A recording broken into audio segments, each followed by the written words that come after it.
open to all educators. Guests such as spouses, family, and friends are also welcome to attend. There is an amazing lineup of speakers, and you can book your PD at sea now by putting down a $200 deposit. Attend the Sail Away Party Thursday, July 6th in Port Canaveral at 6 p.m. in preparation for Cruising Friday. You will return Monday, July 10th at 8 a.m. Scan the QR code now to sign up. You don't want to miss it.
I am super excited to be back tonight with our special guest, Caitlin Smith from How to Get Away with Teaching. And so we are talking all of the things tonight: self-care, overcoming stress, teacher guilt. We're talking like that whole quietly quitting thing. Like, I'm gonna be asking her all the questions. But before I do, I love to know who we have hanging out with us today. So if you could tell me where you're from, your role in education, and have you started making holiday plans yet? Where are you traveling? Is anyone going to a pretty beach anywhere, getting some sunshine? I will tell you that I am planning to go home to see my mom, which is Cleveland, Ohio. So I'm hoping that they don't get any snow or anything like that while we're there, even though my daughter would love it. So I want to hear your holiday plans and let me know where you're from and your role in education. If this is your first time hanging out with us, I am your host, Erica Terry. I'm super just happy to have you all here and to really be talking about how to overcome stress, because I know we're starting to feel it. We're at that time in the year where we are starting to feel that. So I feel like we're going to have a great conversation today. And if this is your first time hanging out with us, let me just share with you how we kind of roll here at the Teacher Goals podcast. I am going to bring our guest up, Caitlin Smith from How to Get Away from Teaching, and ask her like all of these questions that I have while I am talking with her. Feel free to put any questions that you have in the chat. I often just incorporate those questions into the interview, or at the very end, she'll be answering all of your questions. So anything that you're thinking of during our discussion, just go ahead and put it in the chat, and I will make sure that we get to it. And so before I bring her up, I just want to say hello to all of the people that are hanging out with us tonight. We have Daphne. Hello, welcome. We have someone from California that's a teacher, not traveling that I know of. If I was in Cali, I probably wouldn't be traveling either. We have Athera. Hello, welcome. We have our CCO, Amanda, tuning in from the Georgia Educational Technology Conference. And so believe it or not, this whole Teacher Goals crew, we have never met in person, guys, and we're gonna meet tomorrow for lunch. So I'm super excited to meet Amanda, Brad, and so the whole Teacher Goals crew, we're gonna get to meet in person for the first time. So that is very exciting.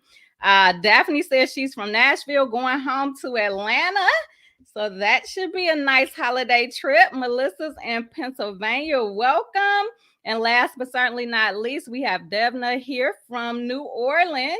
Welcome, welcome, welcome, everyone that is with us. We appreciate you taking time out of your busy schedule to come on in and join us for the Teacher Goals podcast. And so, with that being said, I don't want to hold you too long, so I'm going to go ahead and bring up our guest. Hello, hello. Hi, how are I you? am so good, Erica. How are you I doing? am great. So excited to be here. So excited to bring you on. Yes, yes. Thank you for inviting me. I'm so happy to be here. Well, we are happy to have you. And so we're going to jump right into it. One of my questions, and this I just have to know how to get away with teaching. Like, how did you even come up with that? I know I'm just like out of nowhere, but I totally love that name. Thank you so much. So, back in 2015, I was a huge fan of the show How to Get Away with Murder. And I absolutely love Viola Davis, but clearly, How to Get Away with Teaching has nothing to do with that. It's just a play on words. Yeah. But I really, in my first 3 years of teaching, I just jumped headfirst right in. I was 22 years old, very young, still trying to figure out my identity. And I ran into burnout, like right there immediately.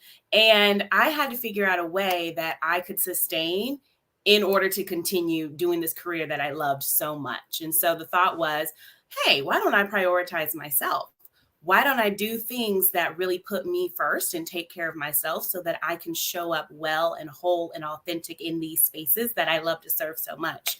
And once I learned how to put myself first, it was like, oh, it was kind of taboo. It almost feels like, oh, you're not supposed to do these types of things as a teacher. So it's kind of like, okay, well, how do I get away with teaching? I prioritize me. I put myself first. That's how I'm able to sustain. And that's how I was able to birth my baby, my first one, in this sense of how to get away with teaching.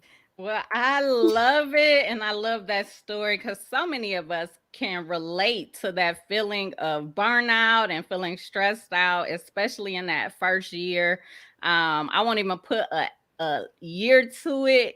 Yeah. It was many moons ago, it feels like. But I remember my first year of teaching, I would be sick during every break. And I did not realize it at the time, but that was how my body was responding to being burned out. Like by the time, Thanksgiving holidays got there or winter break, like I would just be sick the whole time. And that was my body's way of saying you're pushing way too hard. So I love the fact that you were able to, come up with strategies and especially being able to teach others how to overcome stress and burnout. And so, what made you say, like, okay, these strategies are working for me, but I have to teach others how to overcome their stress and burnout? Like, how did you even get that idea? Yeah, I would say that back then, I went to college 2007 to 2011, right? Back then, talking about mental health and having conversations about what you were struggling with emotionally and how that was really impacting the way that navigated throughout the day and how you worked with others. It was kind of not a thing to really Right. talk about what you were struggling with.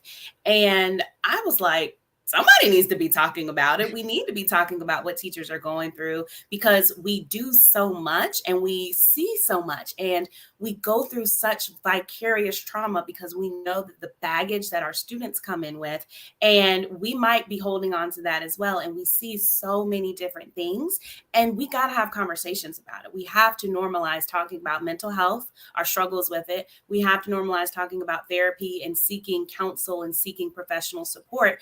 And because that conversation wasn't happening from what I could tell, and the boom of social media was at that time too, I just started an Instagram to start sharing my story. I started blogging about what I was going through, and it really took off from there because I was able to find a community of people who could relate. I thought I was Right. alone, but I really quickly found out that I was definitely not alone. You're definitely not alone, which is why we are going to talk tonight specifically about strategies that educators and teachers can, implement to overcome stress, burnout, and guilt.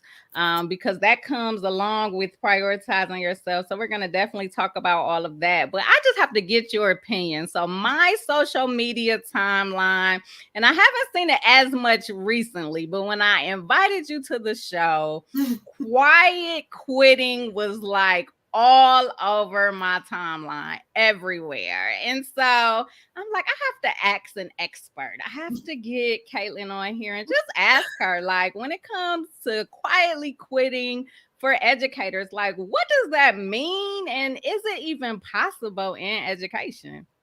Well, first, and this is just me. Yes. I'm not a fan of that exact term, quiet quitting. Right. Mainly because it really names the individual and what they're doing versus naming the system that's causing them to have to take this mindset of quiet quitting. To me, I think quiet quitting is where you unsubscribe from that mindset of going above and beyond. You're no longer doing the whole hustle culture and doing things that aren't required of your job description, especially when you're not getting compensated for it. So that looks like setting boundaries and adhering to them. That looks like saying no. That looks like not volunteering for every single program or every single committee. That looks like putting yourself first for teachers. And what I think that it's so difficult to quietly quit because you don't want to be seen as a quitter. Well, Right. You're not quitting. You're saying yes to you. You're saying no to overworking and overwhelming yourself because you know the system is profiting off of that and benefiting from it. But you're saying yes to yourself. So for me, quiet quitting is setting up boundaries, working or acting your wage, as some might say, working to a rule. So that could look like leaving at your contracted hours, arriving on time, leaving on time, not taking work home on the weekends. But I think it's whatever you want it to be, whatever is going to support you and help you get your work done in a way that serves you, where you're not feeling overwhelmed or stressed all of the time. Then you name it whatever you want it to be. But for me, I don't call it quitting because you're not quitting. You're doing your job. Yes. You're doing the work that you're supposed to be doing, but you're unsubscribing from that hustle culture because you have to care for your wellness now or you'll be taking care of your illness later. Woo! And by putting yourself first, if you want to name it quiet quitting so that in your mind you're able to make that shift, go for it. If you want to call it working to rule or working smarter, not harder, or acting your wage, whatever, setting boundaries and maintaining them, do what works for you. Wow. Man, I think that's the first time I almost shouted on the podcast. Like, I've never heard this line before. And I'm like, I have to subscribe it to memory. Care for your wellness now so that you're not caring for your illness later. I love that. Like, whoa. So let's talk about it. Let's talk about how educators who we know, you don't even call it hustling or hustle culture because that's just the expectation. Like, let's be real tonight. Oh, yeah. But, taking work home, working on the weekends, like, being voluntold to run organizations after school, before school. Like, we know all of this is a real, responsibility, a real expectation that many educators have to overcome or have to face. And so for, someone who may not be in that school environment where they can say no or feel comfortable saying no, like how can educators, how can teachers prioritize themselves? Like, what are some of the strategies that you have known to work that allow teachers who may be in a environment that's not welcoming and doesn't prioritize self-care? What can they do? It's a long list of things that you can do. I would say name it. Name whatever it is that you are experiencing, because it could be burnout, but it could also be something that is called demoralization. And I just learned about this a few years ago. There's a professor Doris Santoro, and she talks about demoralization. And what that means is basically there are policies and practices that are set in place that prevent educators from attaining the moral rewards of their career. So like the fun stuff, right? The things that we know we're able to do, we know we need to do, doing that good work, but this policy is in the way of me doing what it is that I need to do. So if it's burnout that you're experiencing, you're overworked, overwhelmed, you just jumped right in and you're feeling the brunt of that to where I know what I need to do, but physically, emotionally, mentally, I am unable to do it. So I would say there are a bunch of strategies that you can use to implement to combat burnout. And that has to do with putting yourself first, right? Also, it could look like, I'm going to definitely say this, I'm all for therapy. I am all for seeking professional help and support. That was something that really helped me when I was struggling. And that was something that was able to really put things into perspective so that I could continue this work in the classroom. Now, when it comes to demoralization, I think you have to understand that when we target that burnout first, then we're able to advocate for the things that we want to change because you're taking care of yourself, you're healthy, you're better, you're able to show up so that you can advocate for the higher pay. You can advocate for being treated well. You can advocate for changing the systems and policies and practices that are essentially keeping you from doing the work. Now, when it comes to specific strategies, I would say name it. Am I burned out or am I demoralized? And then really go from there. So when you acknowledge that, what does that look like? I'm really stressed out. Name it. What is it that's really causing you angst? What's bringing the stress? Is it the data meetings? Is it the behaviors of the students? Is it the constant change in schedule? Is it, I don't know, is it some person that you see that just really gets on your nerves every time you see them in the hallway? And then figure out how to put up some boundaries around that. I would also say gather in community. And that could be somebody that you meet online who really understands what it is that you're going through.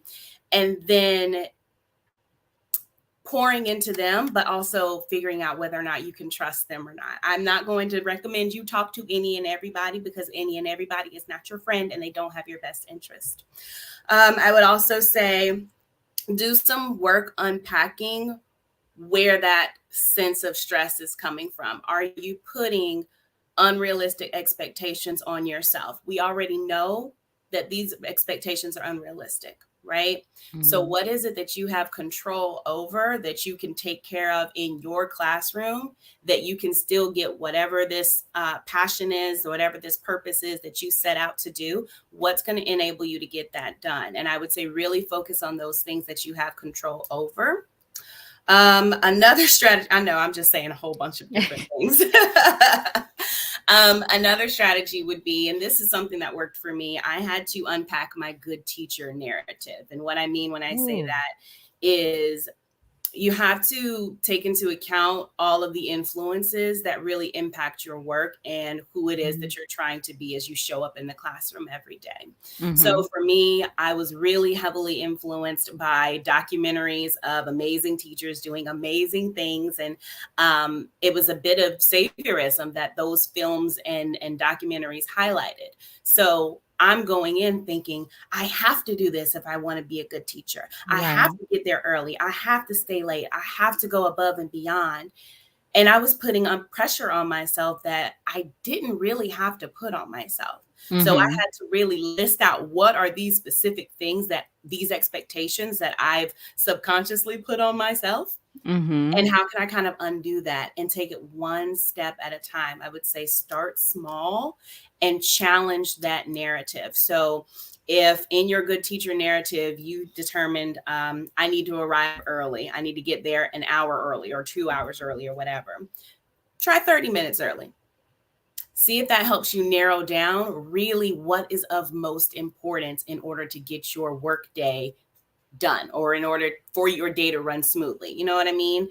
So, and I think narrowing down specific things, like one step at a time, because you can't do everything all at once, will really help you figure out what is necessary in order for my day to run smoothly, and what things are fluff, like what do I need to get rid of?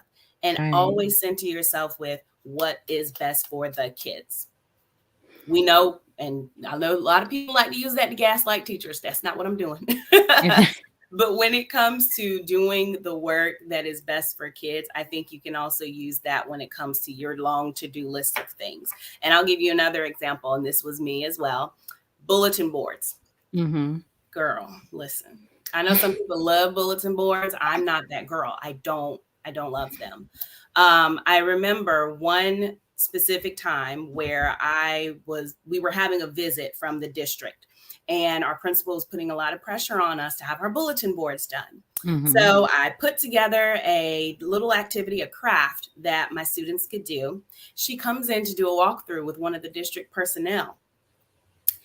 And they weren't pleased with the activity. They didn't think it was appropriate. But you're putting pressure on me to have a bulletin board put up by this day. But what I'm doing, because it's fun, because it's crafty, because I was teaching majority of gifted students, they shouldn't be doing crafts. That's what I was told. Right. And I cried that day. I'm like, oh my goodness, like, what are we really prioritizing here? Is it to have beautiful bulletin boards so that people can come through? Are we prioritizing children so that they can still have fun at school and do something creative where they're still learning? Like, what are we really doing here? So lessons like that really taught me to prioritize the needs of my kids and really stand in that and advocate for myself and be able to have those really hard conversations with administrators.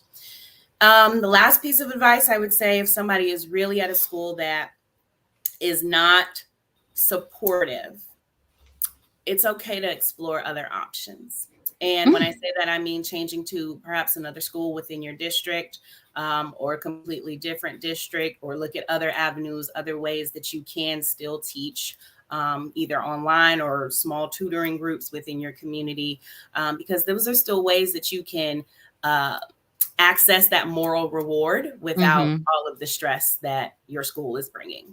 I know that was a really long answer. I hope I helped somebody. Yes, it was a really good answer. The piece that, I mean, there was so much in there, from name it to, identifying like exactly what it is and then implementing strategies based on that. But my favorite part, and I would love to see, people in the chat share their favorite strategy, but the good teacher narrative is something I've never thought of before. Like, what do we put on ourselves just from the narrative that we've created of what it takes to be a good teacher? And it really made me think, like, as an action step for someone that may be stressed out right now. We always talk about taking things off of a teacher's plate. What can we take off of a teacher's plate? But rather than waiting for someone else to take something off of your plate, take something yourself. Look at, list out what you're doing just because that's what you've defined as being a good teacher, and then remove some of that stuff. No administrator says be here an hour early. You know what I'm saying? That's something that we put on ourselves. And so I think that is really, really good. Really good. Yeah. And I think it's interesting. Like, like I said, I'm an advocate for therapy. And with my therapist, I do a lot of, you go back to talk about childhood stuff. And I remember always being an overachiever, always trying to get straight A's, trying to do well, perfect attendance. That wasn't my style. Like, it just wasn't going to happen.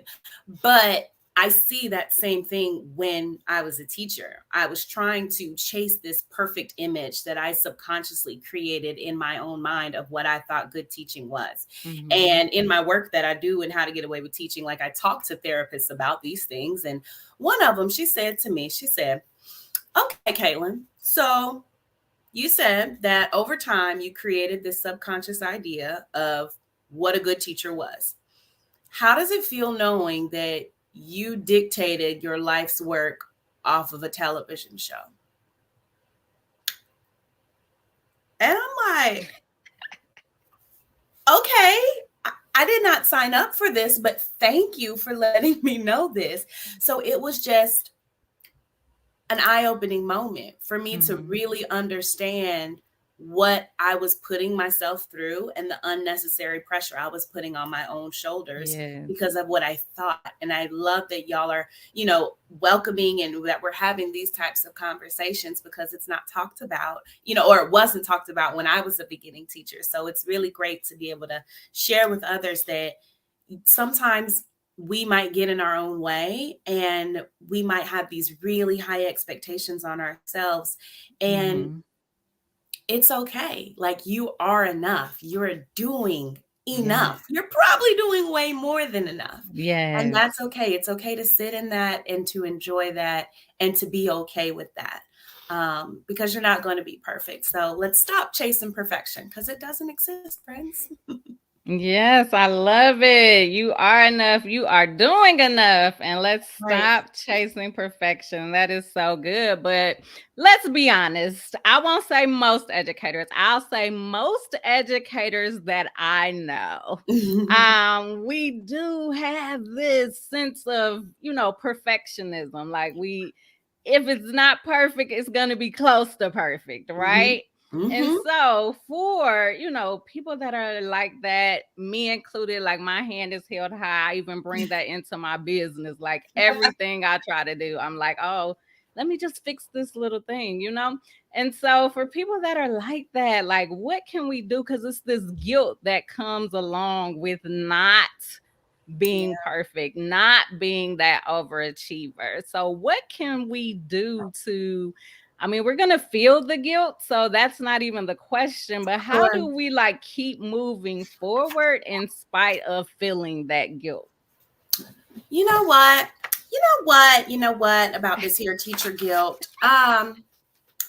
I've been there, done that. I can remember so many times where I felt guilty or overanalyzed some conversation I had in the hallway, and I'm sitting at home thinking about it, and I'm sure the other person doesn't even register to them, right? I think one of the most beneficial strategies is naming what you're going through. If you continue to just put it in the back of your head and just figure out, I'll get over it, or just try to ignore it, or whatever, it's not going to go away. So when it comes to teacher guilt, I think using some sort of outlet so that you can verbalize what it is, exactly what it is that you're feeling guilty about, and talk to, or maybe respond to yourself like you would a friend. Practice that self compassion. And I saw a funny TikTok the other day where this guy, he actually recorded himself on like a voice message saying what he was struggling with, talking about his problems. So you can apply that same strategy where you are with your phone, your device, whatever, recording, this is what I'm feeling guilty about right now. And let that thing ride, get it all out. Then play it back from the lens of, now this is my friend. Mm. What would you say to that person? And I think you'll see a dynamic shift because we might realize it's not that serious. Or Hmm. it is that serious. And if that's the case, I need to escalate this to find some support, right? Right, right. But recognize that guilt is a sign of fear, like you're in fear of disappointing someone. So that's my first strategy is either journal and respond as if that's your BFF you're talking to, somebody you love and care about so much because you love and care about yourself, right? Or the voice memo. Like this dude, he recorded it on his phone and then he put the phone on a pumpkin and was talking back and forth to himself as he played it. But in a way, it really helps you reframe and you can literally hear yourself verbalizing, this is what I'm going through, and talk to or respond maybe in your head or journal it out how you would a friend. That could be one recommendation. Another one would be to start like a compliment jar or some sort of compliment journal. Because with teacher guilt, I often think it's coupled with negative self talk. And again, that Hmm. comes back to the pressures that we're putting on ourselves that are unrealistic. So when you feel guilty, who are you in fear of disappointing? Why are we feeling guilty? Is it, I'm comparing myself to the teacher down the hallway because she always has really great room transformations and I don't know how to do that?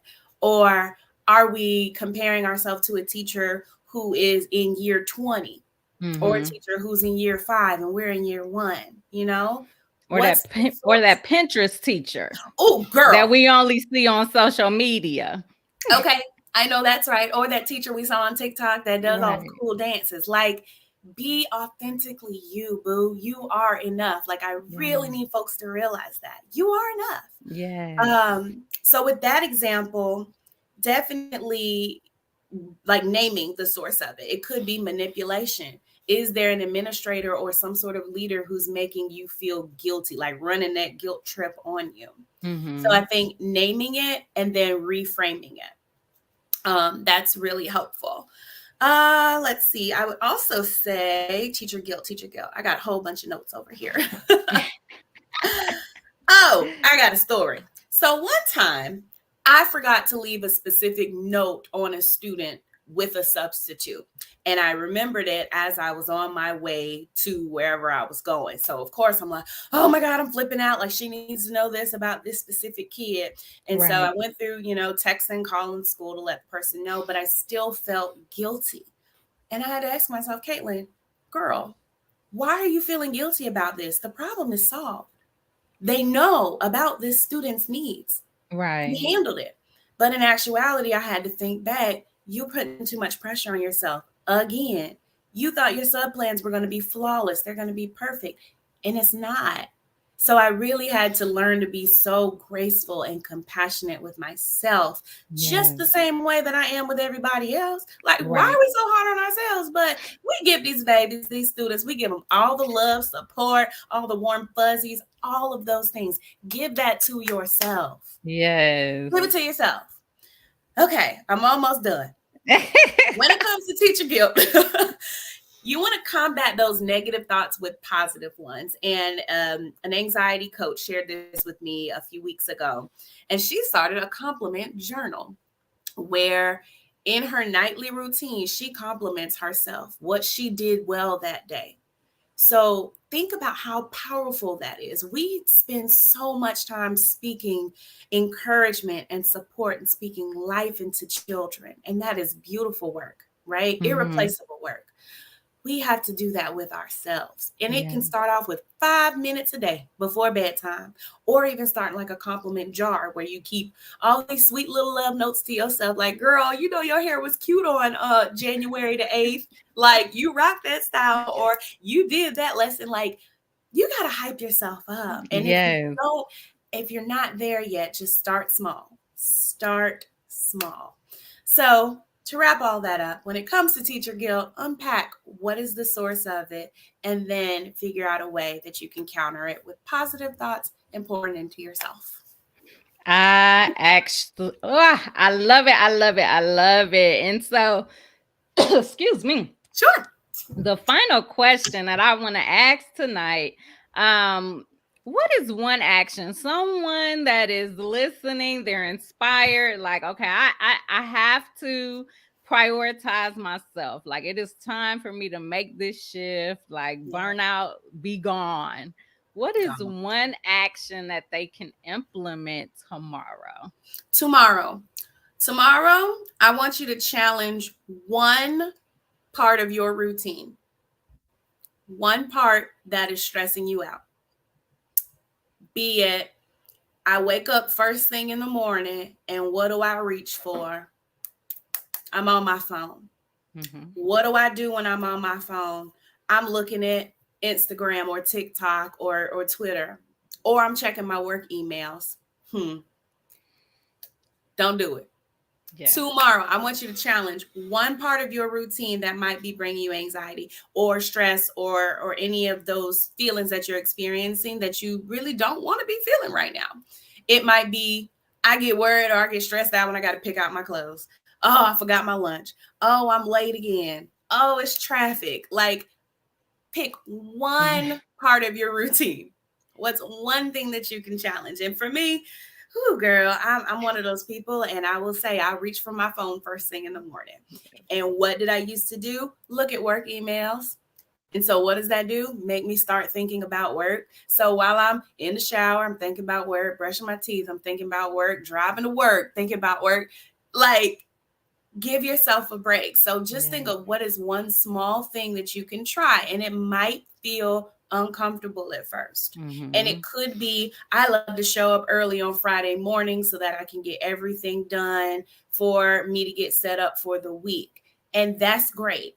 But maybe you might stay after on Friday for like 45 minutes. Maybe try to niche it down to 30 minutes. Get it down to 15 minutes, just a little bit here and there.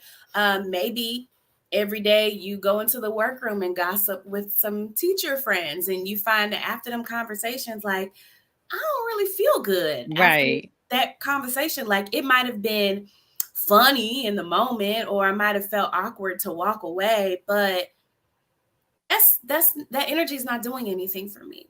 And so challenge that. So if you find just one part of your routine that's stressing you out, that of course you have control over, because you still want to do your job, I would say challenge that. Maybe even order yourself lunch. Ooh, I used to do that. Yes, or go for a walk, or those papers you were planning to take home this weekend, just leave them on the desk. Just try one thing, and then we're good here in the U.S. Daylight savings, so you have an additional hour. So I would say, over the weekend, maybe plan something that you can do with your extra hour that you have this weekend, with all the intention that I am deserving of this, because I am a human being. I am not a human doing. I deserve rest, or I deserve to be creative. I deserve to have fun. I deserve to laugh, because you do. So I would say your challenge for tomorrow, challenge one thing in your routine that you're going to do differently tomorrow. For the weekend, figure out how can you spend that additional hour that we're going to get, I think Sunday night, maybe. I don't know. It's news to me. I'm like, I was like, it's daylight savings. Yes. Oh, so it is news to me. Let me get into where I've been. But I just had to pull this. I am a human being, not a human doing. I absolutely love it. I have learned so much tonight. This has been such a great conversation for people that want to continue the conversation, or they want to learn more about how to get away with teaching. Where can they find you? Come on. You can follow me on Instagram and Facebook at How to Get Away with Teaching. You can also visit our website, which has our blog and a bunch of other resources at www.howtogetawaywithteaching.com. Well, this has been a great conversation. I absolutely love all of these strategies that you shared. This is definitely one I'm going to have to go back and listen to again, because you were such a wealth of knowledge. Like, I usually can type out stuff and, put it on banners. I'm like, wait, it's so much. Let me pull out one. No, that's a good thing. That is a good thing. And so we are thankful that you shared so openly and freely with us tonight. And I cannot wait to hear feedback from the Teacher Goals community about how they've been able to implement these strategies to remove that guilt and remove that stress. So super excited. And so with that being said, it is now Q&A time. For anyone that has a question, feel free to go ahead and pop it in the chat. And I will be pulling up some of the comments that I noticed as we were talking while we're waiting for any questions to come up. But Jamari says, love you guys. We love you too. Thank you. That was sweet.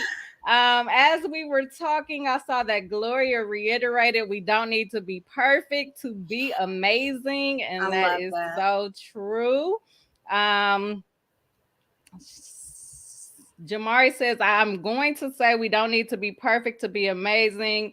I'll take it and do it. Like, everyone was really, responding to that one, because it's so true. And then there was a question. Here it is. Miranda says, this is what I'm trying to learn right now, setting my own boundaries to keep me sane. And so do you have any advice for her? Like, what are some things she can do, some steps she can take to set those boundaries? Yeah, I would say assess how you're feeling right now when it comes to your level of being overwhelmed or exhausted. So simply a boundary is something that it's a limit that you put on yourself in order to keep you from reaching that level of, I am overwhelmed. I am just completely done, I'm over it. You want to put in some sort of preventative measure, something that works for you before you get to that point. And that could look like a boundary. So I would say, let's see, it might look like figuring out what it is specifically. Is it something at work that stresses you out? Is it a certain part of the day? Is it a certain task that you are having to do? Is it that you can't say no? That's something I struggled with, but let's use that I can't say no as an example.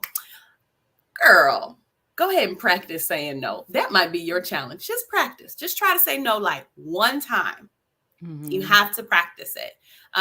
Or it could be, I don't know, I can't respond to parents. Oh, she said, I am a first year teacher. Oh, girl, hard time asking for help.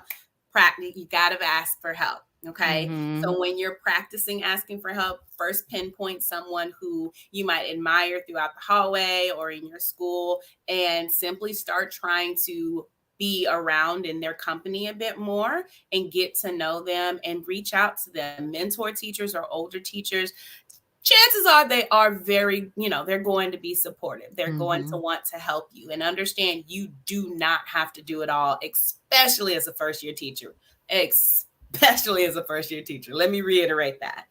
And just start small. So pick one area that you're struggling with and set a limit for yourself, and have an accountability partner. Perhaps it's another teacher at your school, or someone who you know really well. For me, my then boyfriend, now husband, he's been my accountability partner all 10 years of my teaching career, and really helped humble me many of times. So I would say, figure out what it is, try to set a boundary around it, and then have an accountability partner. And I think the person that you might ask for help could be the person that could support you with that. But hit me in my DMs and I can help as well. Yes, and educators are some of the most, and I'm not just saying this, but a lot of like, we love to teach and we love to help. That's a part of our natural nature. So yes. I'm sure that if you kind of put yourself out there, there will be someone in your building that is more than willing to help. So good response. We have another question. What do you do when you are going above and beyond, but it's still not enough according to your principal? I would love to set boundaries, but I feel like I wouldn't have a job. Good question. Ooh, I love this one. So when you're going above and beyond, and I'm wondering, according to what standards is it not enough? Is this according to some observation data, or just passive conversation, or has your principal just flat out told you that you're not doing enough? He said, I would love to set boundaries. I feel like I wouldn't have a job. So when it comes to principals and giving feedback, I always would say, if they gave me some feedback that I did not 100% agree with, I would ask, is there a time that you can come model this specific strategy for me? Or can you partner me with a teacher who does this well, and we can get some time in the schedule where I can go observe them doing it, and they could come observe me doing it, and I could, they could provide me with some feedback. So this shows, one, that you're advocating for yourself. The ball is in their court, and now they really have to back up what it is that they're saying. If you're not doing enough, okay, help me do what it is that you think I need to improve on. So invite them to your classroom, ask them to model a lesson, or pair you with a teacher who's doing what it is that they're specifically looking for. Great response. Love it. Going back to Miranda says she has such high expectations. So I think that goes with what we were talking about tonight, that what's a good teacher narrative that we've created. But she says, one of my co-teachers keeps making me walk out of the door so that I don't stay all night. So it sounds like I'm on the right track. Yes. And it sounds like you have someone that you can definitely lean on and, be that accountability partner with you. And the fact that you all co-teach together, just strengthens the co-teaching relationship and makes it better. So I love that, to hear that for you. That's perfect. Yes. Yes. And so that is the last question that I see. I want to thank you once again for coming on and giving us so many strategies, so much good advice. I'm scrolling through one more time to make sure that I did not miss anything, and I have not.